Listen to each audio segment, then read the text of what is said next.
하나님의 은혜와 평강과 사랑이 우리 삶 가운데 충만하기를 주의 이름으로 축복합니다. 13장에 나오는 두 마리의 짐승은 사탄이 땅의 사람들을 공격하기 위하여 부리는 짐승들입니다.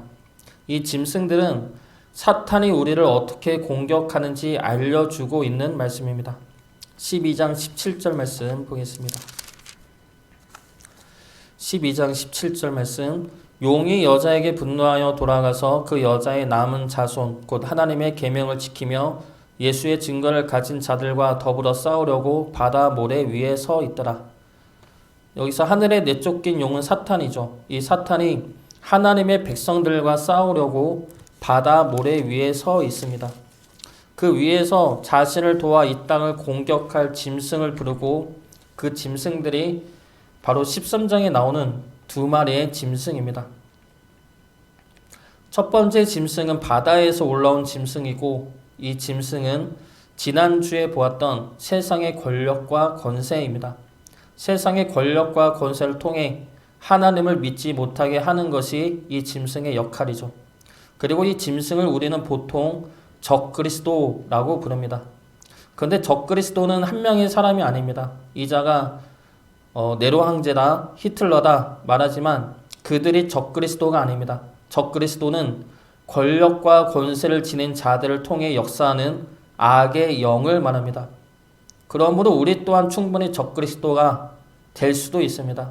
세상의 권력을 힘입어 잘못된 가치관과 신념을 강요하고 하나님을 떠나게 한다면 우리도 적그리스도가 되는 것이죠. 18절에 보면 우리가 익히 들어온 666이라는 숫자가 나옵니다. 18절 말씀, 오늘 본문 18절 말씀 같이 보겠습니다. 지혜가 여기 있으니 총명한 자는 그 짐승의 수를 세어보라. 그것은 사람의 수니 그의 수는 666이니라. 여기서 666을 사탄의 수다 라고 말하고 666을 바코드다, 베레칩이다 예전에 말을 많이 했는데 다 잘못된 말입니다. 여기서 666은 네로 황제를 가리키는 말입니다. 그 헬라어나 히브리어는 그 알파벳에 따라 각기 의미하는 숫자가 있습니다. 그래서 이러한 법칙에 따라 이름을 숫자로 표현하는 방식이 있습니다. 이러한 방식을 게마트리아라는 방식이라고 하는데 이 게마트리아 방식에 따라서 666을 풀어보면 네로 황제가 됩니다. 그런데 요한계시록이 쓰여지던 시기는 네로 황제의 시대가 아니라 도미티안 황제의 시대입니다. 네로 황제는 이미 죽은 시대이죠. 죽은 황제이죠. 그래서 666은 네로 황제를 예언하는 것이 아니라 죽은 황제를 가리키고 있는 것이 됩니다. 그 이유가 무엇입니까? 네로 황제는 기독교를 박해한 최초의 로마 황제입니다. 그러므로 네로 황제를 가리키고 있는 것은 네로 황제로 대표되는 권력을 통한 핍박과 박해를 의미하고 있는 것이죠. 이것이 666이고 적그리스도라는 겁니다. 지금도 마찬가지이죠. 사탄은 지금도 세상 권력과 권세를 통해 하나님의 백성들을 핍박하고 유혹하고 파괴하려 합니다. 옛날에는 강함과 폭력을 사용했다면 요즘에는 더 달콤한 물질과 권세를 통한 유혹으로 중점이 바뀌었을 뿐 지금도 권력을 통한 공격은 계속되고 있습니다. 적그리스도는 항상 있어 왔다는 것이죠. 이것이 첫 번째 짐승입니다. 그리고 두 번째 짐승이 올라오는데 이 짐승은 결론부터 이야기하면 거짓 선지자입니다. 11절 말씀 보겠습니다. 11절 말씀 같이 보겠습니다. 내가 보매 또 다른 짐승이 땅에서 올라오니 어린 양같이 두 뿔이 있고 용처럼 말을 하더라. 두 번째 짐승은 땅에서 올라오죠. 12장에서 사탄은 바다와 모래 위에 서 있습니다. 바다와 땅 위에 서 있다는 것이죠. 그래서 13장에서 첫 번째 짐승은 바다에서 올라오고 오늘 보는 두 번째 짐승은 땅에서 올라옵니다.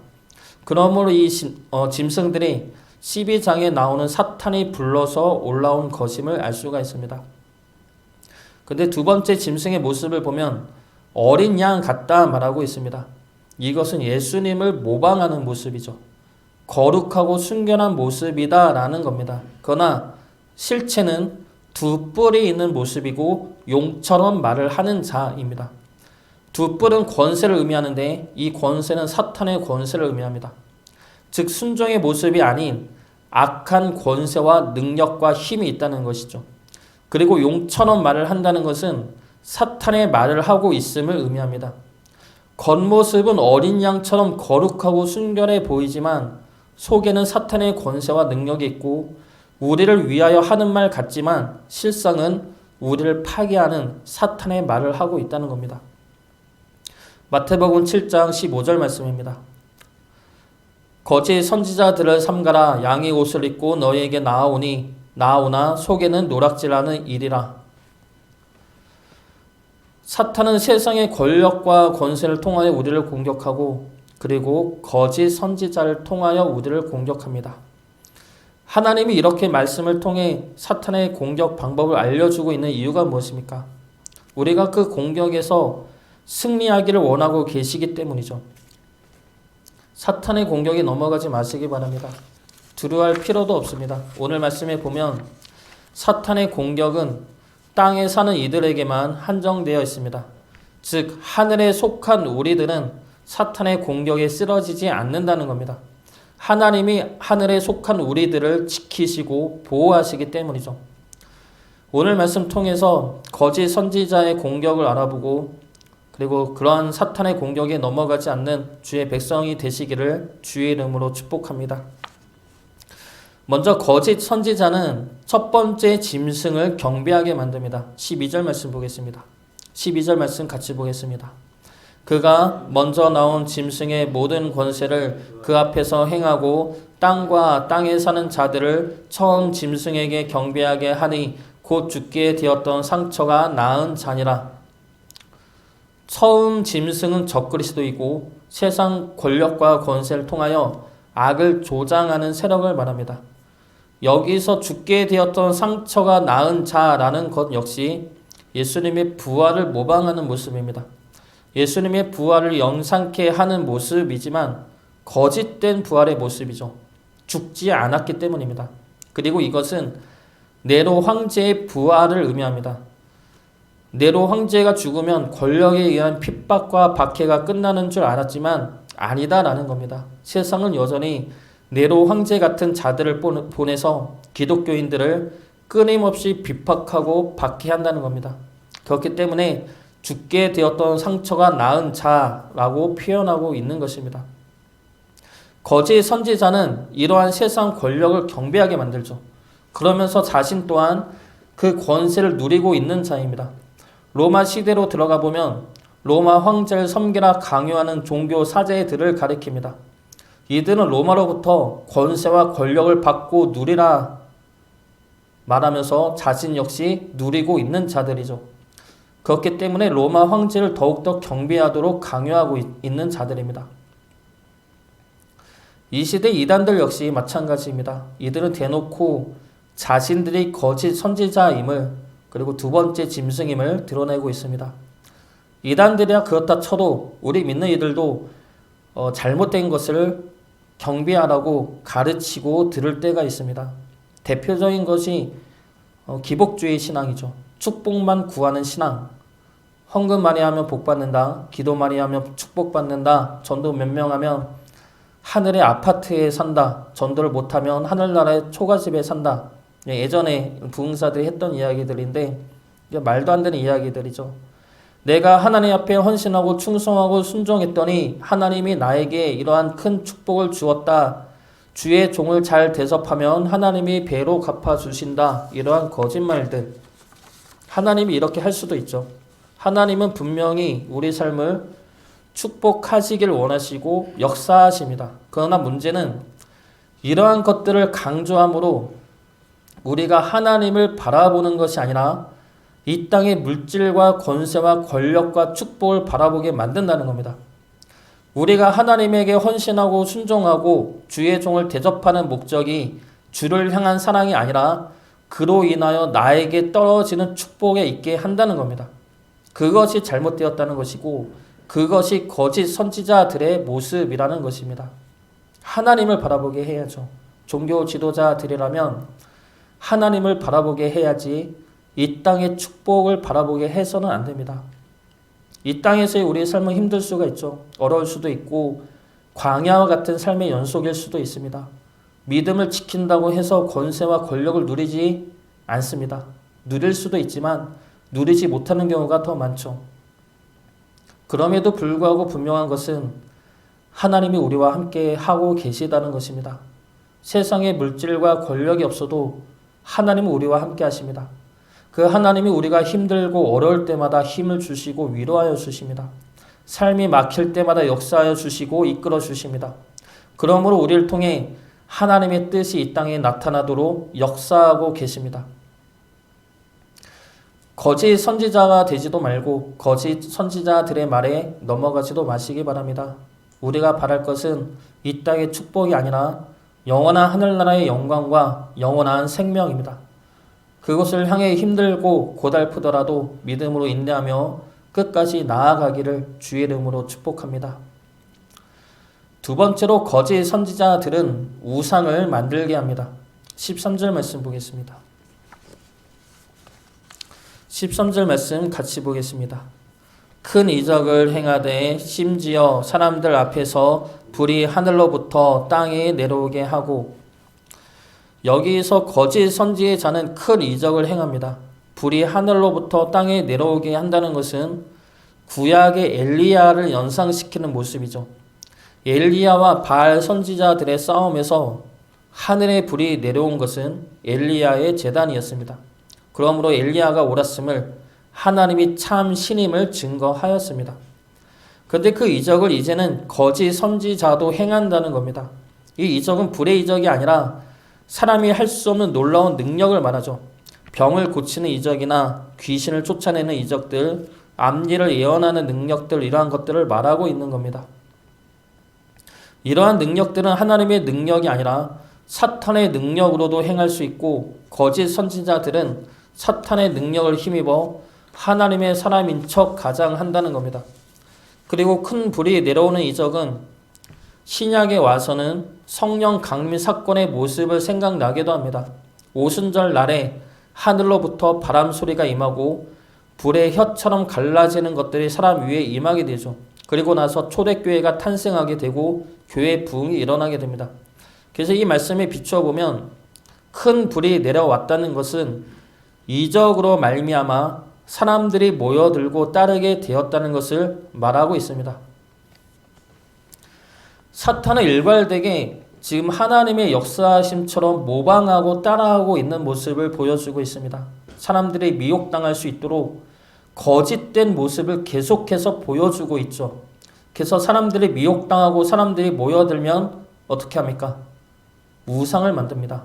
우상을 만들게 하고 그 우상에게 경배하게 합니다. 14절 말씀 보겠습니다. 14절 말씀 같이 보겠습니다. 짐승 앞에서 받은 바 이적을 행함으로 땅에 거하는 자들을 미혹하며 땅에 거하는 자들에게 이르기를 칼에 상하였다가 살아난 짐승을 위하여 우상을 만들라 하더라. 이 우상은 로마 시대에는 실제 황제의 신선을 말합니다. 그리고 지금은 하나님을 우상화 시켜버리죠. 우상의 특징이 무엇입니까? 나를 위해 있는 것입니다. 내가 무엇을 하면 내가 원하는 것을 해주는 것. 이것이 우상이 가진 특징이죠. 그래서 철저하게 내 육신과 욕망을 위한 것이 우상입니다. 이해하기 쉽고 또 유혹당하기 쉽고 또 편리하죠. 그런데 이러한 우상을 지금 우리는 하나님으로 만들고 있다는 겁니다. 거짓 선지자들은 하나님을 전할 때 하나님을 위해 우리가 있는 것이 아니라 하나님이 우리를 위해 있다고 말하고 그렇게 생각하게 만듭니다. 그래서 우리가 무엇을 하면 하나님이 나에게 무엇을 해준다라는 공식과 법칙을 만들어 교인들을 미혹하죠. 예를 들어 11조를 하면 하나님이 하늘의 창고를 열어 축복하신다, 이런 말을 들으면 우리는 하나님을 위해 11조를 하는 것인지 하늘의 창고가 열리기를 원하기 때문에 11조를 하는 것인지 혼란하게 되죠. 우리가 무엇을 하는 것이 먼저가 아닙니다. 우리가 11조를 하면, 우리가 헌신을 하면 그리고 우리가 순종을 하면 이것이 먼저가 되면 우리는 하나님을 우상화시켜 버리는 것이 됩니다. 항상 하나님이 먼저이죠. 하나님이 우리를 구원하셨기 때문에, 하나님이 우리를 사랑하시기 때문에, 하나님이 우리를 이끄시고 인도하시기 때문에, 하나님이 우리에게 한없는 은혜를 먼저 부어주셨기 때문에, 우리에게 있는 모든 것들이 주님의 보살핌과 손길이기 때문에 우리가 헌신하고 충성하고 순종하는 겁니다. 하나님이 먼저라는 것이죠. 거짓 선지자들의 선동에 넘어가서 하나님을 우상화시키는 죄악을 범해서는 안 될 것입니다. 하나님은 섬김과 경배의 대상이지 우리의 욕심과 욕망을 채워줄 우상이 아닙니다. 하나님을 먼저 온전히 사랑하고 섬김으로 하나님 앞에 진실된 주의 백성으로 서기를 주의 이름으로 축복합니다. 마지막으로 거짓 선지자는 우상에 의해 죽임을 당하게 만듭니다. 15절 말씀 같이 보겠습니다. 그가 권세를 받아 그 짐승의 우상에게 생기를 주어 그 짐승의 우상으로 말하게 하고 또 짐승의 우상에게 경배하지 아니하는 자는 몇이든지 다 죽이게 하더라. 여기서 우상은 로마 황제를 말합니다. 황제 개인을 가리키는 것이 아니라 로마 황제라는 세상의 권력과 권세를 통하여 역사하는 사탄을 가리키고 있는 말이죠. 16절과 17절 말씀 같이 보겠습니다. 그가 모든 자, 곧 작은 자나 큰 자나 부자나 가난한 자나 자유인이나 종들에게 그 오른손에나 이마에 표를 받게 하고 누구든지 이 표를 가진 자 외에는 매매를 못하게 하니 이 표는 곧 짐승의 이름이나 그 이름의 수라. 이 표는 아까도 이야기했듯이 베리칩이나 바코드가 아닙니다. 오늘 말씀에 나오는 짐승의 모습이나 하는 행위들은 모두가 다 예수님을 모방하는 행위입니다. 오른손에나 이마에 표를 받는 모습 역시 하나님을 모방하는 모습이죠. 신명기 6장 6절부터 9절까지 말씀입니다. 오늘 내가 내게 명하는 이 말씀을 너는 마음에 새기고 내 자녀에게 부지런히 가르치며 집에 앉았을 때에든지 길을 갈 때에든지 누워있을 때에든지 일어날 때에든지 이 말씀을 강론할 것이며 너는 또 그것을 내 손목에 메어 기호를 삼으며 내 미간에 붙여 표로 삼고 또 내 집 문설주와 바깥문에 기록할지니라. 하나님은 이스라엘에게 하나님의 말씀을 손목에 메고 미간에 붙이라 말씀하십니다. 그러므로 그것이 하나님의 백성된 표로 삼고 하나님의 백성으로 살아가라 말씀하고 계시는 것이죠. 사탄은 지금 이러한 말씀과 모습을 모방하고 있는 것입니다. 그러므로 오늘 말씀에 나오는 사탄의 표는 보여지는 특별한 표시가 아니라 사탄을 따르는 자들이며 땅에 속한 자들을 가리키는 말씀입니다. 즉 우상을 경배하며 로마 황제를 섬기는 자들을 말하고 있는 것이죠. 이 당시에는 길드라는 것이 있어서 상인들은 이 길드에 가입을 해야 매매를 할 수 있었습니다. 그런데 길드에 가입을 하려면 로마 황제에 대한 경배를 해야 합니다. 이것을 하지 않으면 길드에 가입할 수 없게 되고 가입할 수 없게 되면 매매 자체를 할 수 없게 됩니다. 정리하면 살아난 우상은 로마 황제에 의한 핍박과 박해이고 섬기지 않으면 매매도 할 수 없게 만들며 더 나아가 죽이기까지 하는 그 당시 세상의 권력을 말하고 있습니다. 이러한 모습은 이 시대 믿는 이들을 향한 세상의 핍박과 박해를 의미합니다. 죄에 타협하지 않으면 당하게 되는 불합리한 피해와 불공정을 의미하며 세상의 권력과 물질을 섬기지 않으면 당하게 되는 비난과 멸시와 가난을 의미합니다. 얼마 전에 서울의 봄이라는 영화를 봤습니다. 거기서 전두광의 반역에 가담하지 않고 반대한 자들은 나중에 고문과 억울한 징계를 받게 됩니다. 그 영화에서 이태신으로 나오는 실제 인물은 장태환 장군이라 하는데 실제로도 비참한 삶을 보냈다고 합니다. 체포당하고 구금당하고 출소하자 2달 만에 아버지가 충격으로 돌아가시고 아들은 실종돼서 변사체로 발견이 됩니다. 히틀러 당시에도 히틀러에 반대했던 이들은 모두 죽임을 당했습니다. 대표적인 인물이 보네퍼 목사님이죠. 지금은 어떻습니까? 지금도 사회나 기업에서 바른 소리를 내면 징계를 받고 불이익을 당하는 경우가 많습니다. 그 바른 소리가 사회나 기업의 권력자를 향한다면 더욱더 큰 피해를 보게 되죠. 너무나 흔한 모습입니다. 어떤 교회에서는 목사님의 부정과 잘못을 지적하는 교인이 생겨나자 목사와 장로가 짜고 그 교인을 신천지로 몰았다는 이야기가 있습니다. 많은 교회가 이렇게 행하고 있죠. 이 모든 것들이 자신의 권력을 지키기 위해 반대하는 이들을 죽이고 숙출하는 모습이고, 이러한 모습이 두 번째 짐승의 공격이라는 겁니다. 이 짐승의 공격에 굴복하면 안 될 것입니다.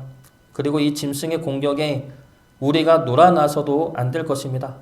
권력을 지키기 위해 남을 희생시키는 일이 되어서도 안 될 것이며, 권력을 지키기 위해 남을 희생시키는 자들의 편에 서서도 안 될 것입니다.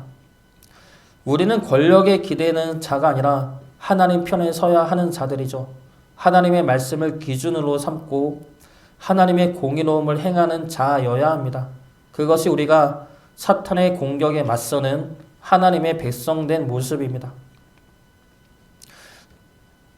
오늘 말씀 정리하겠습니다. 두 번째 짐승은 거짓 선지자입니다.